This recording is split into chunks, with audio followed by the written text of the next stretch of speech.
ये महाभारत का युद्ध है, कुरुक्षेत्र की पावन भूमि पर, जहां धर्म और अधर्म के बीच अंतिम युद्ध होने जा रहा है।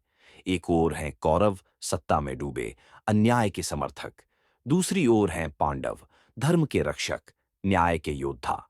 और आज युद्ध से पहले खड़ा है अर्जुन, महान धनुर्धारी, पांडवों का वीर, श्री कृष्ण का परम सखा। परंतु आज उसका मन विचलित है। जब अर्जुन ने दोनों सेनाओं को देखा, एक ओर अपने गुरु भीष्म पितामह, दूसरी ओर अपने प्रियजन, अपने ही कुल के भाई, तो उसका हृदय कांप उठा। कुरुक्षेत्र की युद्ध भूमि पर दो महाशक्तियां आमने सामने खड़ी थीं। ये केवल सत्ता की लड़ाई नहीं थी, ये धर्म और अधर्म के बीच का महासंग्राम था। युद्ध से ठीक पहले अर्जुन, महावीर, धनुर्धारी और पांडवों का गर्व, अपने रथ को दोनों सेनाओं के बीच लाते हैं, लेकिन जो वह वहां देखते हैं उससे उनका हृदय कांप उठता है। अर्जुन का धनुष गांडीव उनके हाथों से गिर पड़ा।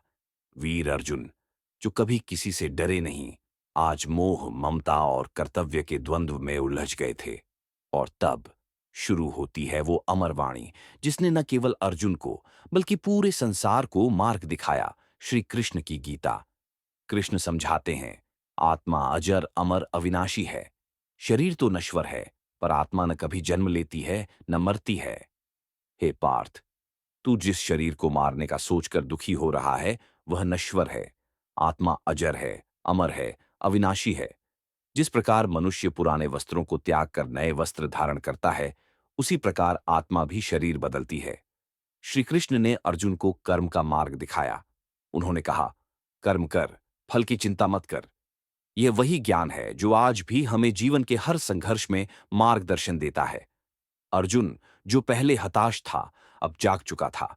उसने श्री कृष्ण के चरणों में शीश झुकाया और कहा, हे माधव, अब मेरे संशय दूर हो गए हैं। मैं अब युद्ध करूंगा।